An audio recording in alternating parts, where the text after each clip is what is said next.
Well, I just got an alert on my phone that says gold has smashed through $2,500 per troy ounce. $2,525 as I'm watching CNBC's price. I know it's different on Kitco, and I'm not sure why, but everybody else looks at CNBC, at least the rest of the world. So that's kind of cool, which will make this video a little bit more relevant as far as the Fractional Gold Fiesta. I'm showing some 10th ounce pieces here that I picked up, and I've got another one to open today that I just received from Monument Metals. You know what's wild is this one here, this little kind of a collectible 1/10 ounce thing. This was the absolute cheapest 10th ounce I could find when I purchased that, which is kind of one of the goals of the Fractional Gold Fiesta, is to try and find the cheapest fractional gold you can find for the given size that you're working on. And I really like these Philharmonics. These are kind of cool. They go right in the Philharmonic tube. After this Fiesta's over, I'm going to fill this tube with 10th ounce Philharmonics, if I can get them to sit in there correctly, which I probably can't. But anyway, it's cool because you can see them through the side of the glass or the plastic case. Now I really want to get them in there.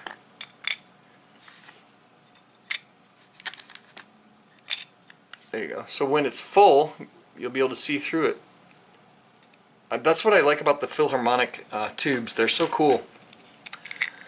Oh, and it's still going up. Gold's up 31 bucks. So let's see what I got. Let's see. Got to turn the volume down on this. Actually, let me turn the phone off.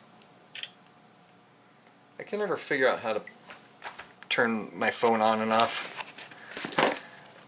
Androids. Yeah, so that's kind of exciting. Let's see what I pay for it. Okay, Monument Metals, they do the box in a box. And I'm opening it with my Cultra handmade Belgian knife. I got it from the CEO of the company when I was in Germany. They were at an exposition in Nuremberg called the IWA. It's kind of like the SHOT Show for the rest of the world. It's kind of a fun show to go to. There's a show that I go to that's held right there at the same time in the same place called Enforced Tech. And that's for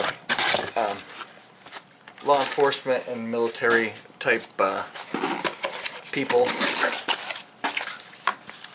So they got the box in a box with a bag.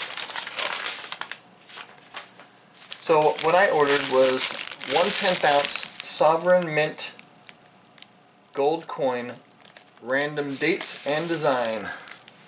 And some of you have seen some of the stuff I've pulled out. I've gotten some really cool stuff by doing the random selection stuff. I always pick the random selection or random date because it seems like you get a little bit better price many times. And I don't really care what date it is. I'm not trying to get certain dates. With the oh, this isn't laying down. Look at that. I'm just gonna have to fill it up for it to lay flat. With the Philharmonics, I like to get the older ones because they're denominated in shillings instead of euros, which I think that's super cool. I saw one on Salivate Metals channel, shillings, and I was like, man, I wish I had one of those. Then when I went to one of my store's locations and looked, and I already had one. I had a 2,000 shilling gold Philharmonic. So let's see what we got. Alright, we got something cool. Let's zoom in.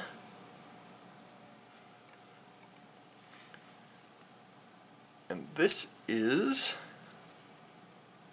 something so microscopic I can't see it. I recognize the design, but now I gotta pull out the loop to see what it is. Victory in the Pacific, 1945. So this, I think, has to do with a series of American. Oh yeah, it's got the Australian flag over here and the American flag over here. It has to do with World War II and Australia and the United States victory. So these are kind of a little bit, they're not as common, and I think once these are not, being traded, I think they're going to be worth quite a bit more. They're a little bit more sought after. I've got a few other ones. I've got, there's another design, and I can't remember what it's called, but it's got an eagle in the middle. It looks kind of mid-century modern, so I always like that one. And I found it in quarter ounce, so I had to get a quarter ounce one as well. So we can add this to the book, and let's see, not to the book, but to the ledger, 1/10 ounce. So I'll put a description of what the Fractional Gold Fiesta is at the bottom. I can't talk and write at the same time. So what it is, it's a challenge for people that can't afford to just drop a bunch of money on a 1 ounce gold coin. It ends up being, and I always have the point of view, it's better to have a little bit of gold than no gold. So if you would have been stacking 10th ounce gold since I started in December, you would have and if, let's say you've only got enough money to save for 1/10 ounce at a time. Some people will put it aside and then wait until they have enough to buy a full ounce. It appears, we'll find out once this is all done, we got 3 more months to go. Once this is all done, it appears that you would have been better off buying 1/10 ounce per month instead of waiting 10 months and buying a 1 ounce gold coin. Now that just kind of flies in the face of everything that everybody has ever told everybody else as far as buying gold, is you always buy it 1 ounce at a time. And so this one was $250.30. Now you can't, if you take that times 10, you can't buy a 1 ounce gold coin for $2,503. So, because there's a premium on top of it, and a higher premium on top of the 10th ounce. So I'm getting excited to see what the results are. 1/10 ounce Victory in the Pacific.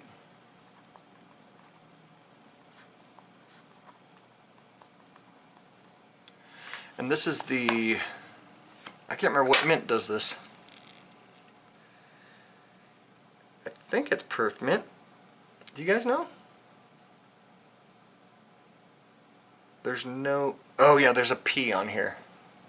Over, you probably can't see it. It's right there by that star. I'm pretty sure that means Perth Mint. Right, stop wiggling. Right there. So that's kind of cool, a Perth Mint piece. And the Perth Mint makes super nice stuff. So I've got a 1 grammer coming. I think the 1 grammer is going to be my the one that doesn't work as far as the strategy of buying fractional every month. But I did a preliminary, I did a YouTube short showing December, January, February, March, and so if you add, if you buy a quarter ounce at a time, if you started in December, buying a quarter ounce, December, January, February, and March, I checked the price on April 1st of gold, and it was more expensive than the combined total of these 4 items. So anyway, that's just my experiment. I do like fractional gold. I like the idea of, like, if I want to go to the city and I want 250 bucks, I can go into a coin shop and hand this over and get 250 bucks to go shopping or buy groceries or do whatever. And you don't have to worry about all the forms and all that stuff and whatnot. But you still have to report on your taxes. But if you paid $250 for this and then you sell it for $250, then there's no capital gains. If you sell it for $260, you got to pay taxes on the $10 gain, and who cares about that? Anyway, like, and some stuff, like I bought a half-ounce gold Krugerrand for $400 a long, like, couple decades ago, I think. It was $400 for a half-ounce gold Krugerrand. So if I sold it today for, what's 2,500 divided by 2, if I sold it today for $1,250, that's pretty good. I don't mind paying taxes on the $800 gain. If you're gaining that much, then the taxes really don't, it doesn't matter. You just pay your taxes. If you're gaining a ton, I'd rather, you know, I'd rather have to pay taxes on a huge amount of profit than not have any profit. Anyway, let me know what you think of this thing. Is this a score? Would you pay $250.30 for this today, with the spot price at $2,527? Let me know if you're doing the Fractional Gold Challenge. I'll put a link down, or not a link, but I'll put the description of how it works in the description of the video, and you can check it out, see if you want to join. There's no time limit to join, and there's no expiration date. Like, as I said, I'm going to fill this over time, so that'll be kind of cool. Anyway, I hope you guys are having an awesome day. Go out and buy some gold. I think I might go to a coin shop tomorrow. Later. Not coin shop, coin show. Anyway, have a good day.